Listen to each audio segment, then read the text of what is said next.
Hey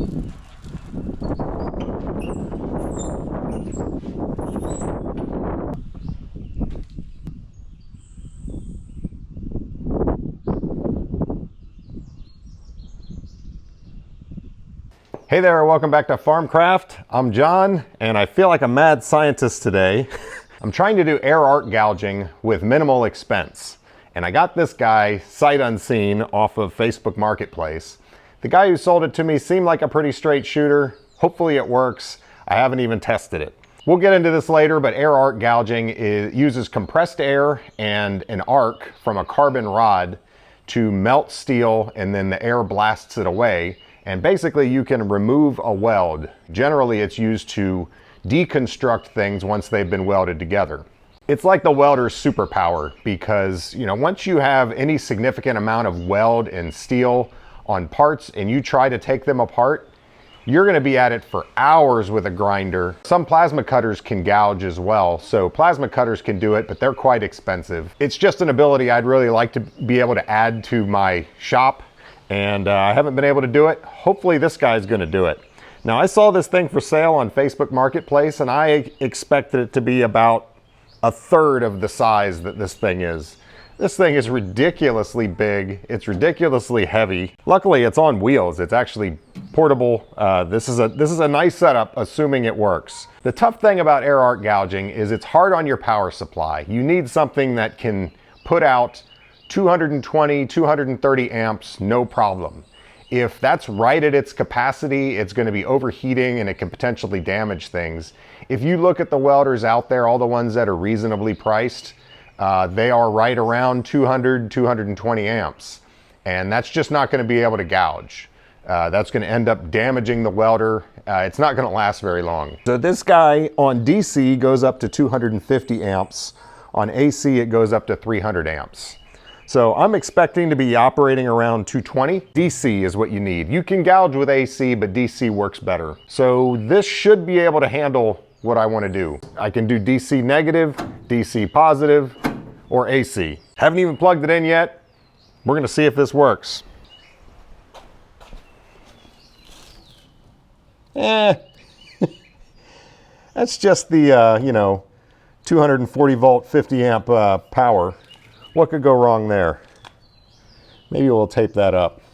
It hasn't gone through the conductor itself. That probably got ran over by that wheel, I would bet. The rest of that cable looks pretty good, but it has the wrong plug on it.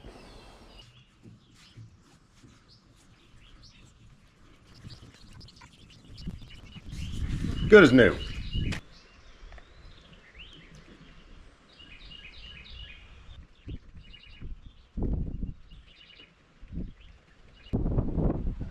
Yeah, that's not going to work. There's a nut in there that the plastic holds in position so that you can screw and unscrew it. But it's rusted together so hard that the nut is spinning in the plastic.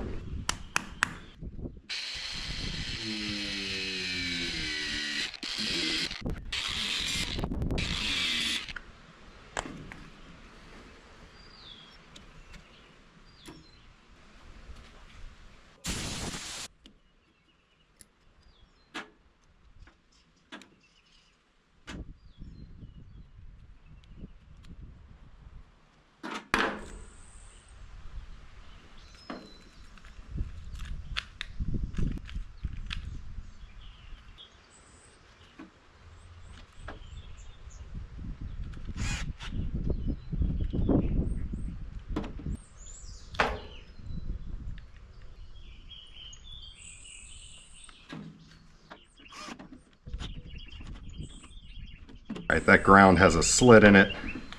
I didn't do that. That was actually there.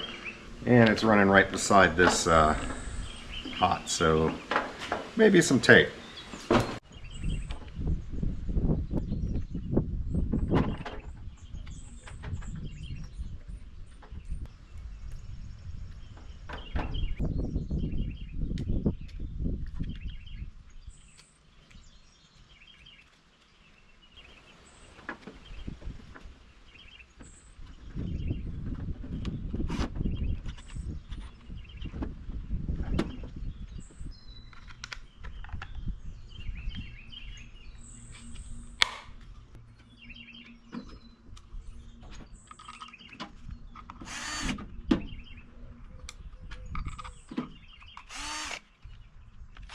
Now we can plug in. Still can't test it though, I need some leads. So I've got a NEMA 1450 here that I use for welders and a travel trailer occasionally. My parents have a travel trailer. If you guys ever buy an extension cord for your welder, go ahead and get the 1450. The 1450 is a 4-conductor. It's 50 amp. It's got 2 hots, a neutral, and a ground. A welding plug just has 2 hots and a ground, so there's an extra conductor in here, and they're cheaper. The reason for that is just mass production. More of these are sold because these are what people are using to power their travel trailers. You just get an adapter, 1450 to the welding plug, which I forget what it's called, but you can easily find that. Because these big giant extension cords like this are not cheap, and if you can get it cheaper and have more functionality, because I can plug anything into this because I have the neutral, you might as well. So then we've got our welding plug right here, plugging in. All right, we have power. Do I turn it on?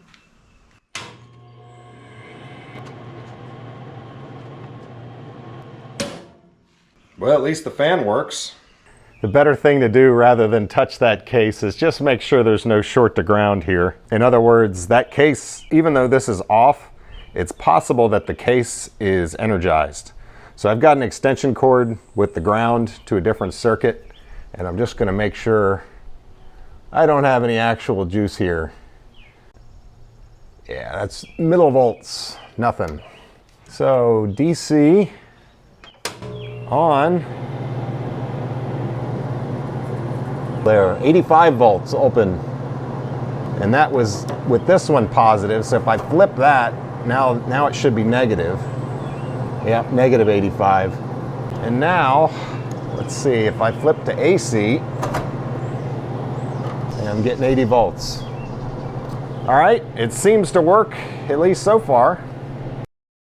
Now I just need some leads. This one actually came with leads, and they usually don't, because leads are expensive. And this one has exposed copper on it in multiple areas in a very dry, rotted exterior. I mean, what could go wrong? You know, the conductors on this are just fine. It seems like I ought to be able to tape up the bad areas and then just put a tube of heat shrink over the whole thing and heat shrink it and keep rolling safely. Because welding voltage, you know, I guess open circuit voltage is like 80, but when you're actually welding, it's more like 30. So it's just not that much volts. It's just not much that volts. Yeah, you know what I mean. It's got a pretty decent clamp. It also came with a positive lead. It's a functional stinger, I guess, but same problems.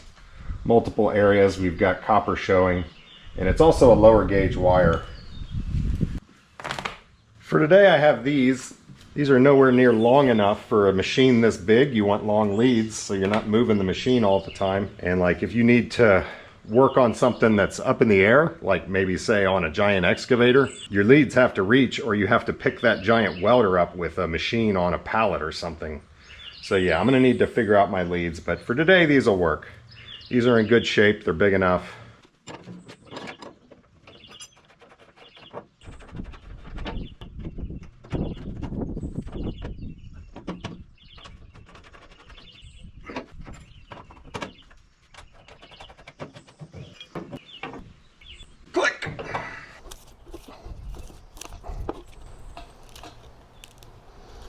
That's what I needed. Yeah, look at that rubber. Failing rubber can be a real disaster. Trust me. I'm gonna go clean that up on the wire wheel. Cleaned up nice.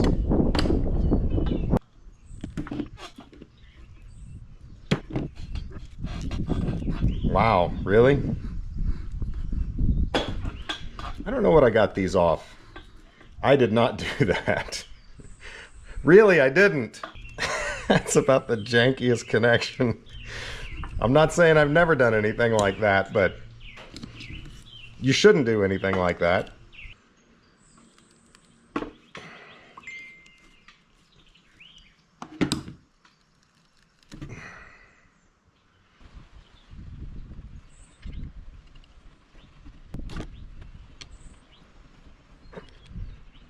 last piece of this puzzle is what goes on your torch, the actual air arc gouging head.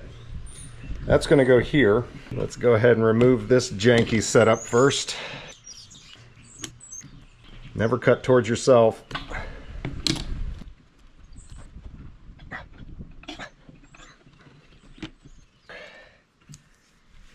So here's a couple of the gouging electrodes, which I have discovered are quite brittle. You have to be careful with them, but they're not terribly expensive. And these are right around 3/16 size, which should work. 220 amps-ish, hopefully, maybe. Now the big question, and what's always kind of been a barrier for me here, other than the welder, is the torch head. A reputable branded air arc gouging torch head, they're like $500–600. And that just seems crazy, especially since I don't even know if this is going to work. So, AliExpress. I mean, really all this is an electrode. You know, this is a stinger just like on a regular stick welder. It just holds your electrode. And it has air. Air comes out of those holes there and blasts it away. And I assume that's for turning the air on and off. Don't know, never used it. And that's where your wire connects, and that's where your air connects. Why is that loose? Because AliExpress, that's why. That has to go onto a hose. I need it to go to a quick connect so I can just hook it to my air compressor.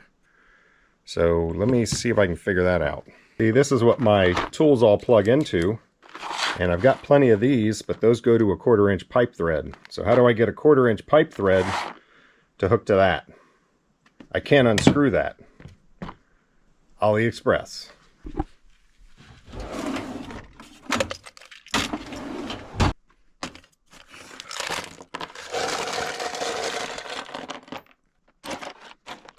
Well, that's got a hose barb on it, but that's a valve. I don't really want to use a valve. I thought I had a hose barb in here.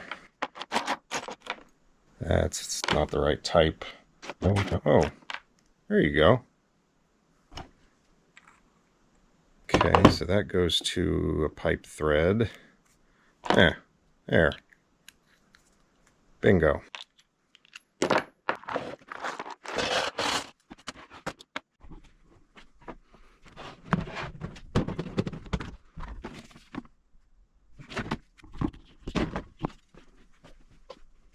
Piece is actually a little too big. It'd be tough to make that not leak. But I also had this in there. So I think that'll work.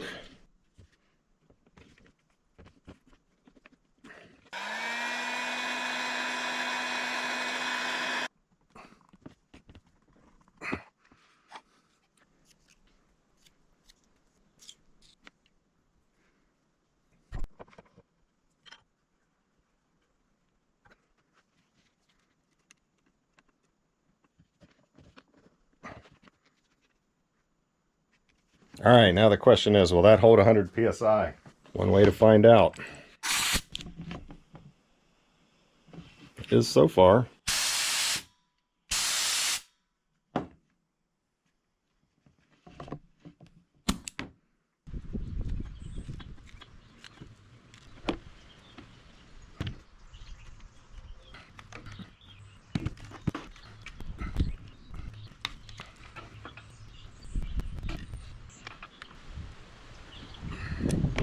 So I realize this thing being able to twist is a feature, not a bug.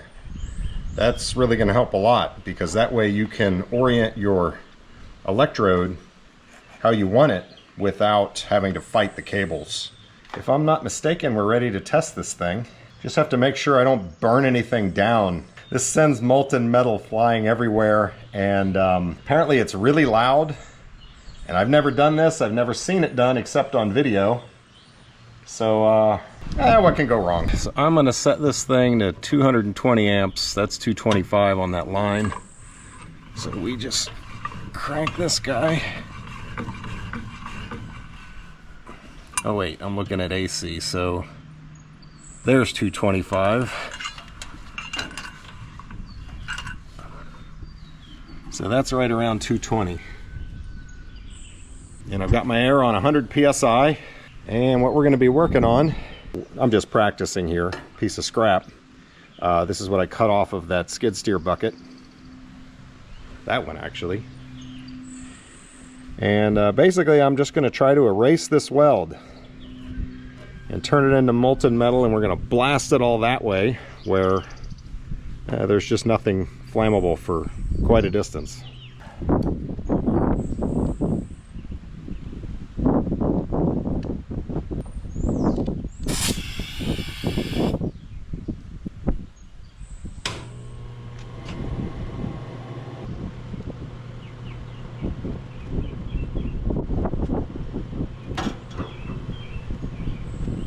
All right, let's see if I wasted my money.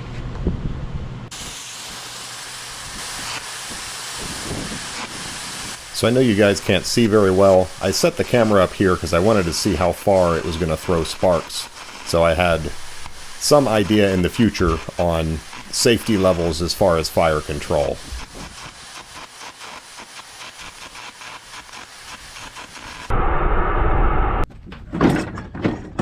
No! So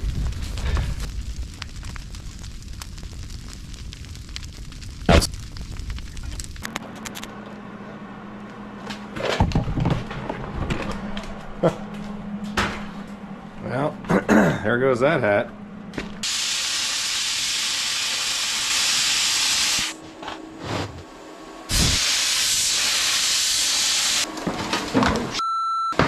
Oh crap!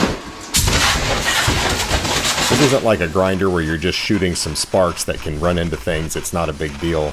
These are actually molten bits of metal that go flying, and it's much more likely to catch something on fire. I get some better footage of it up close in just a minute here. That is frickin' awesome! Effortless. Just blasting the weld away.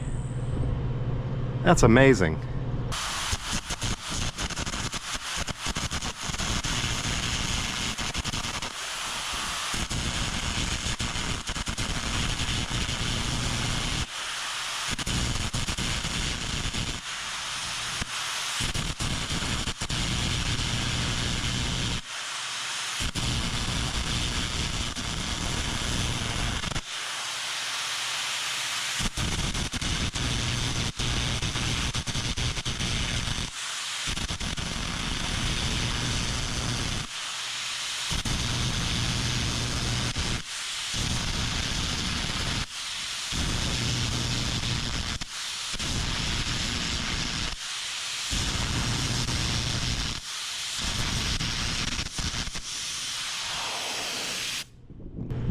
That is so cool. It is going through the rod pretty quick though.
Good grief. These rods are just breaking. Need some better rods. You can see the separation line down in there. Right in the root of that, and a little bit there. And here I made a mess of it because I was working back. I think it's better to work, You know, start here and just work your way along. Little practice, you can erase a weld in a couple minutes as opposed to sitting there fighting with it with a grinder. Yeah, this is awesome. That's a beast. I can gouge. Out here with the daisies. Look with those curly tails. What are you guys looking at? I think Buttercup's faking.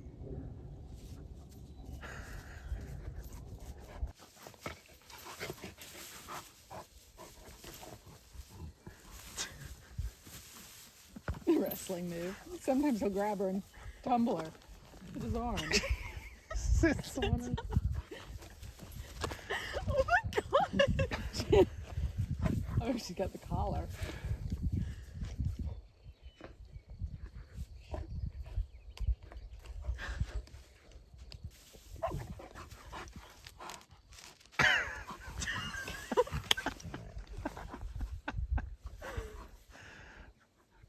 All right, I'm gonna fix these leads.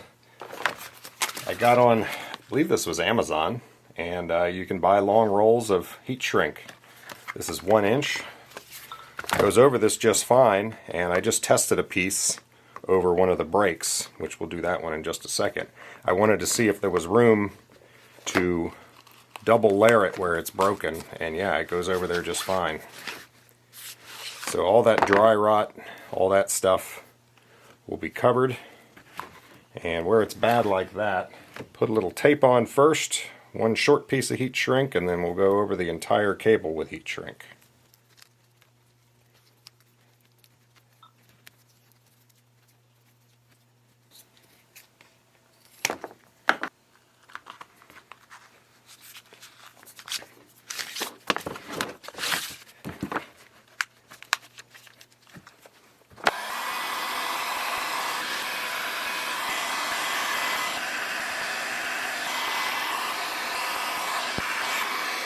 Good heat shrink too. It's a thick wall and has adhesive in the middle.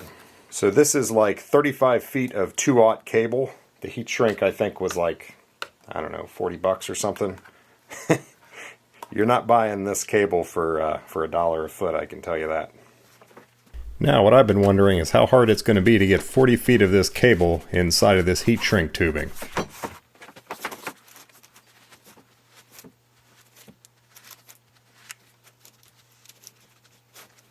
I could feed in about 6 feet before it was just stuck. It wasn't going to go any further.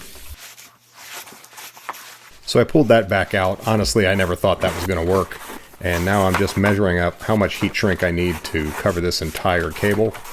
And then I add about 4 feet extra.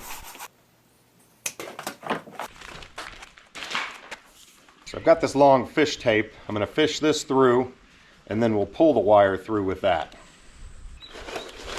A fish tape is not for fishing. This is a long, flexible wire that is made for fishing wires in walls in a house or something like that. It's just kind of springy enough and stiff enough that you can really push it through things. So it's perfect for this.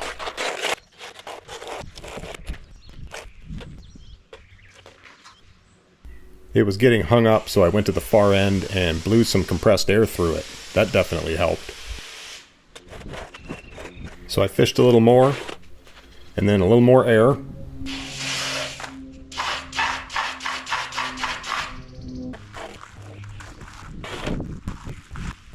It's gotten pretty hard here towards the end, but we're almost there.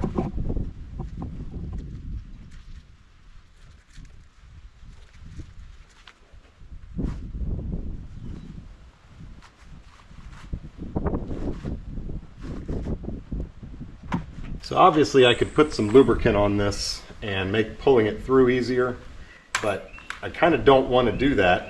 Then the adhesive won't stick to the wire, and it'll tend to slip around once it's done. I'm thinking it'll be a better job if I can avoid that. I'm trying to bend a hook into the end of this fish tape, but the wire's too brittle and it keeps breaking.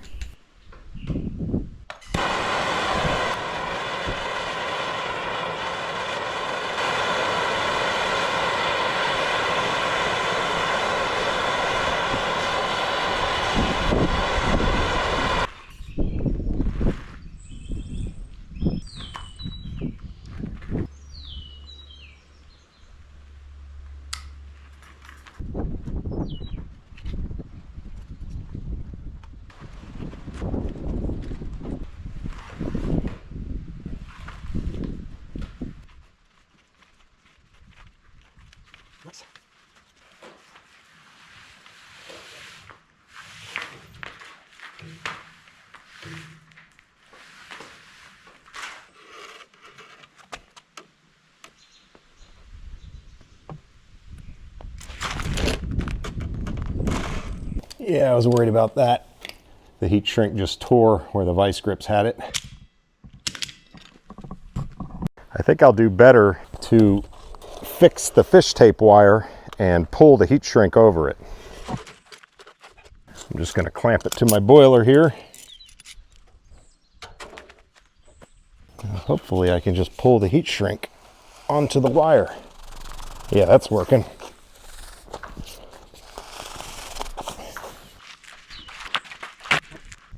And of course my plan was if it really got stuck and I couldn't get it any farther, I'd just do that far and then do the rest from the other end. You could do half and half.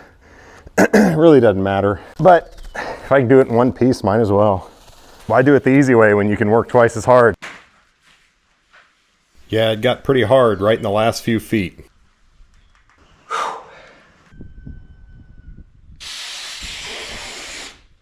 That's the ticket. Pulling and using the air compressor at the same time is really the way to go.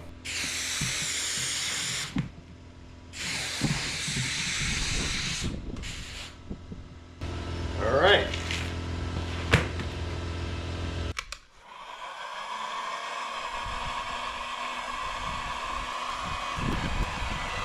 This comes out pretty well, but it is very slow going. I hadn't considered how long it would take to heat shrink this much wire. Now, I have extra length on the other end, and I'm not going to cut it off. I'm going to heat shrink all the way to it first.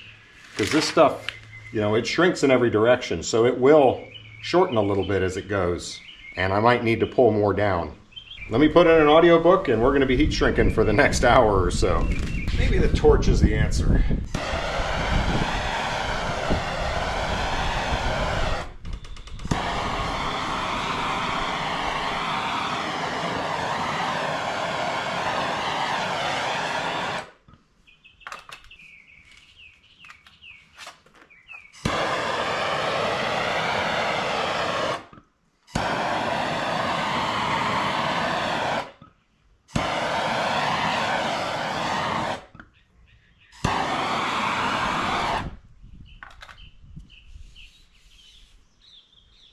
Definitely faster.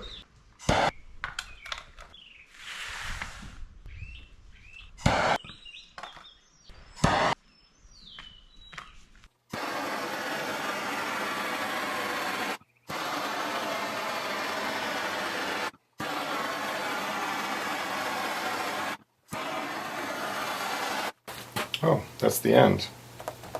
Look at that.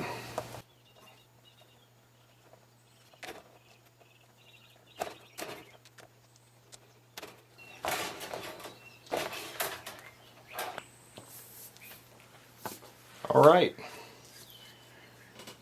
Good as new, not dry rotted. I like it. So I got both leads done and it worked really well. I do have to say that trick with the air gun I used on this one. I wish I had filmed it because it went so much easier. Fix the fish tape wire, pull and blow at the same time, and it'll go right in. All right, let's just move on from that. So I'm going to change the leads out from these temporary ones I made. All right, new leads are hooked up. I bought 3 different types of 3/16 gouging rods. These are made by Blue Demon. They're 25 cents a piece, got 100 of them. SWA, whatever, SWA came out to 40 cents a piece, and then Arc Air was 68 cents a piece. So I'm going to try all 3 of those, and we'll see which one's best. Then I'll know what to keep stocked in the future. Before we do that, though, there's one thing that I want to do with this welder that should be done with all welders periodically. I probably need to do my my main welder, actually. And that's open it up and blow all the dust out and just make sure everything, give it an internal inspection. Obviously, I know nothing about the internal state of this welder, and want to make sure there's no mouse nests in there or wires that are about to short out or anything that's gonna be a problem. So let's open it up and see what we have in there. Then after that, we'll put it to the test.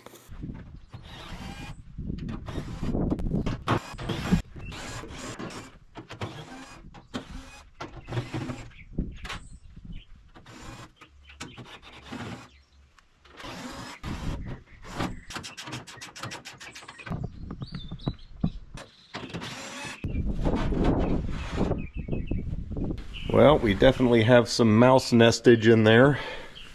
At least they had the decency to use fiberglass for their nest instead of something flammable.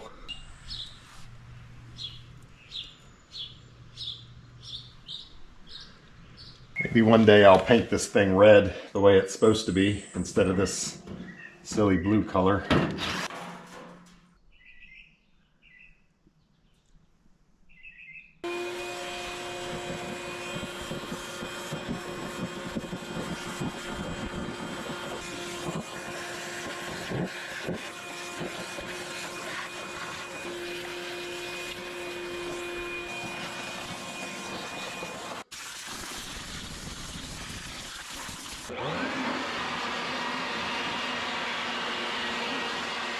So my rudimentary explanation and understanding of this welder, this is our power in, goes directly to the switch, comes back out in these wires right here, and goes into this transformer. This giant thing is why this thing weighs so much. That is a huge transformer. Now a transformer is basically a primary set of windings and a secondary set of windings. You get current and voltage in the primary, which then leads to different current and voltage in the secondary. If you have high voltage, you tend to have smaller wires with more coils, and if you want lower voltage and higher amps, you have bigger wires and less coils. So this transformer is taking the 240 volts in and putting out like 30. We looked earlier at the open circuit, but when it's actually welding, it's more like 30. How you adjust the amps on this, when I'm cranking this lever, I am adjusting a piece of ferrite in the center of that transformer. It's actually not made of ferrite, it's just a laminated iron core, but it's shaped in such a way that determines how magnetically coupled the two coils are. So if they are more coupled, you're going to get more output, and if they're less coupled, you're going to get less output on your secondary coil. So that's how it adjusts the amps. And you know, when I turn that, it's just a rack and a pinion there. I got out the borescope and tried to get some footage of that ferrite core moving around, so I'll show that here.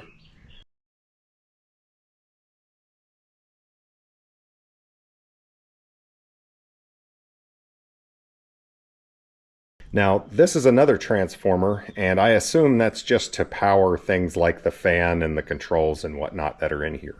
Capacitor there, I don't know what that capacitor is doing. It could be, sometimes capacitors are used to stabilize a welder's arc. It could be being used for that, I'm not sure. And over here, I assume by the fan, we have probably, well, somewhere there's going to be a thermocouple that when it gets too hot, it's going to shut it down. These look like big capacitors too, so yeah. I can't tell you everything that's going on in here. One thing I can tell you is there's no like complex electronics, there's no circuit boards. This thing is transformer driven, which is ideal for arc gouging. Air arc gouging is hard on a power supply. It's a direct short, there's on off very quickly and rapidly. And when you do that to the modern electronically controlled welders, they do not like it, and it tends to break things over time. This is much more robust and is going to be able to stand up to that kind of thing. So, oh, by the way, this is kind of cool. This is how you're picking the AC, DC, and DC positive and negative. And all that's doing is changing contacts here, which looks like, you know, I might as well hit those with some Scotch-Brite while I'm here. Just clean those up.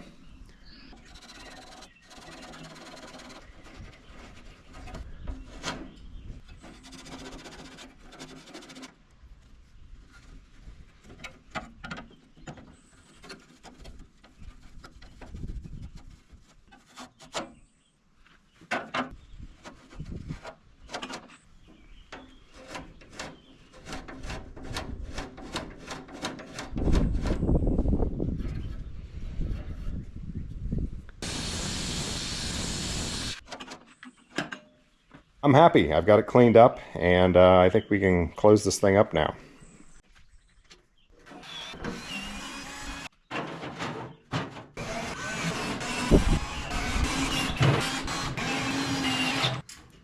So let's get on with testing these gouging rods. These are made by Blue Demon. They're 25 cents a piece. Suah 40 cents a piece, and then arc air 68 cents a piece. So just opened them all up, and I can't really see any difference. There is a difference in weight. The cheapest is 11.3 grams, the mid is 11.7, and the more expensive is 13.6. So there's a couple grams more in these arc air ones. Probably in the copper, I would guess. It feels like maybe the copper layer is a little thicker. And that is important because you don't want the rod heating up except right at the arc. You want this to be able to conduct electricity with very low resistance. If the copper is too thin, the whole rod will heat up and it'll burn out much faster. All right, we are going to try a new weld. I'm using the cheap rods. You know, I say cheap, I'm just talking about price. These are the ones made by Blue Demon, $1/4 a piece. And let's see how long it goes before it's gone. And also let me practice getting better at getting to the parting line and taking that weld out of there.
Well, I have to say that rod is lasting a long time. I'm not finding my parting line though. That's just operator error. I mean, I'm into the base metal, and you have to do that some because welds penetrate, so you're going to have to take some of that out. I'll go into the base metal a little bit more, just see if that makes any difference.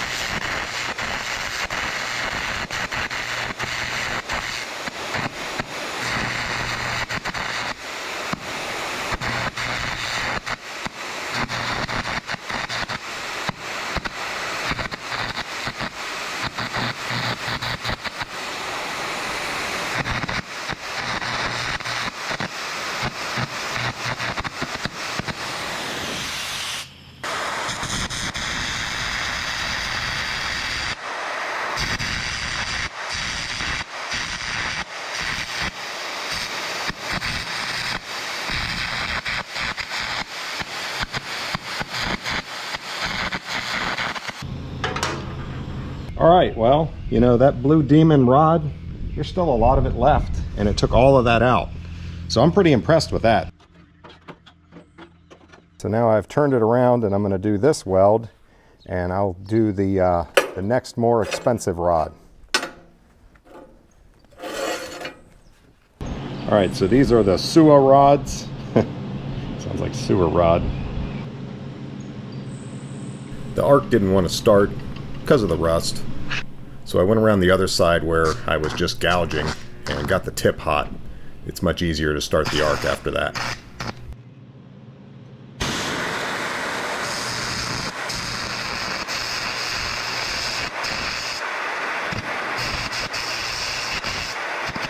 So I'm slowly starting to figure this process out. Like stick welding, it's all about adjusting your travel speed and the length of the rod. If you get too close and you travel too fast, the rod ends up sticking and you get a direct short and you're not gouging anymore. If you go too slow, you get a lot of starting and stopping. So you have to adjust that speed to match the amperage so that you're constantly taking out metal, but you maintain the arc. Obviously you can adjust the amperage too, but I didn't want to adjust the amperage right now because I was trying to compare these different rods. I didn't want another variable in there. But if you're getting a lot of starting and stopping and you feel like you're having to travel too fast, you actually want to turn the amps down.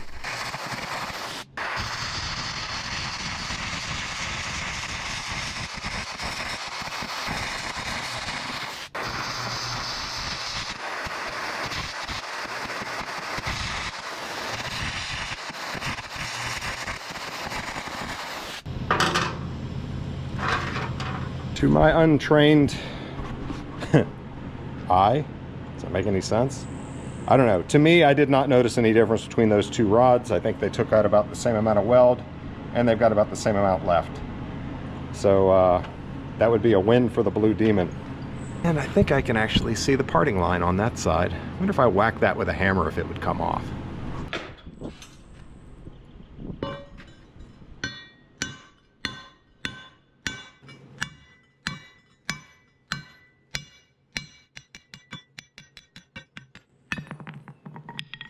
Yeah, so you can see I went way too deep into the parent metal there.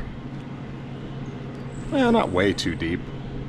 I'm only like maybe 1/8 of an inch. You can easily fill that back up with weld. So yeah, I mean that's pretty cool. It's not so easy to remove one of these with a grinder. Okay, so this is the arc air gouging rod, and we'll take this weld off.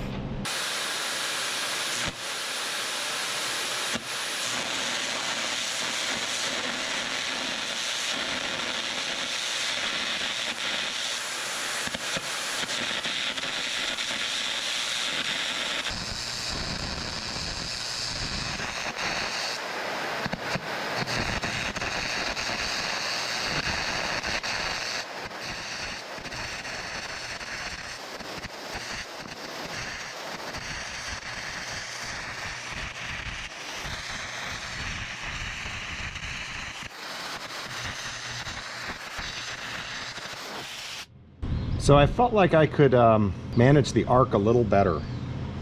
I think these might have more copper on them, and I'm feeling the difference.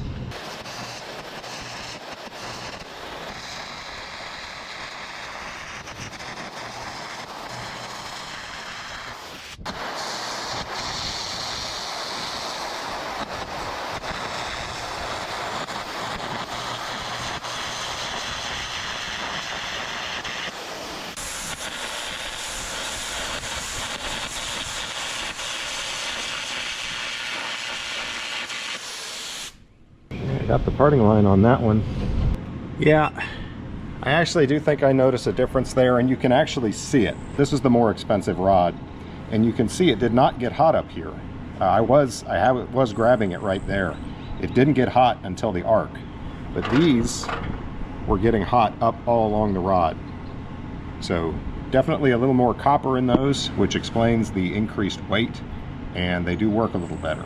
I don't think I took quite as much weld out with this one, but the arc was a little more controllable. It's 68 cents a piece versus 25 cents. I guess it depends on what you're doing. If you're going to be searching for parting lines and trying to be precise, go with the nice ones. If you're just trying to blast a bunch of metal off, you know, go with the Blue Demon. I don't see any reason to buy the mid-grade one. It's the same as the Blue Demon, from my clearly inexperienced opinion. Let's see if we can whack that one off with a hammer. Not that I'm going to do anything with it, but I'm just curious. Maybe.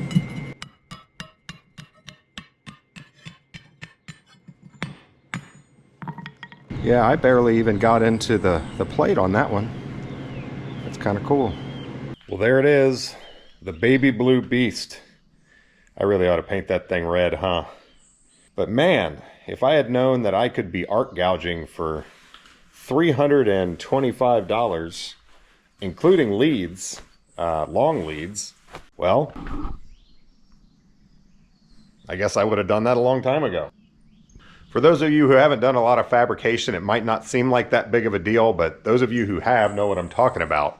When you're dealing with big heavy things, lots of welds, and you're trying to take something apart, it is a lot of work. And you know, this just is a game changer. This certainly would have come in handy when I was working on that skid steer bucket, that big long weld on the cutting edge. I could have just taken it right off, and getting that apart would have been so much easier, so much faster.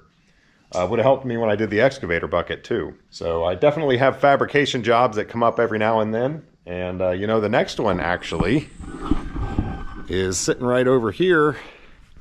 I'm going to be changing that thumb to that thumb, but that thumb is just not going to bolt on here. It's going to require some fabrication, probably changing the locations of some things and the spacing of some things, and all those welds on that big heavy plate. Going at that with a grinder just sounds miserable. Going at that with an air arc gouger, yeah, I can do that. So yeah, that will definitely be coming up, but that'll be a little while. I've got other things to work on. Other things on large Marge that need done. I'm going to be getting back to her soon. So you guys out there that know air arc gouging a lot better than I do, if you have any suggestions, things I'm doing wrong, things that could make this easier for me, throw them in the comments. Would love to hear it. I'm sure the other folks would too. And thanks for watching, guys. We'll see you on the next one. Looks like a big fat Easter egg.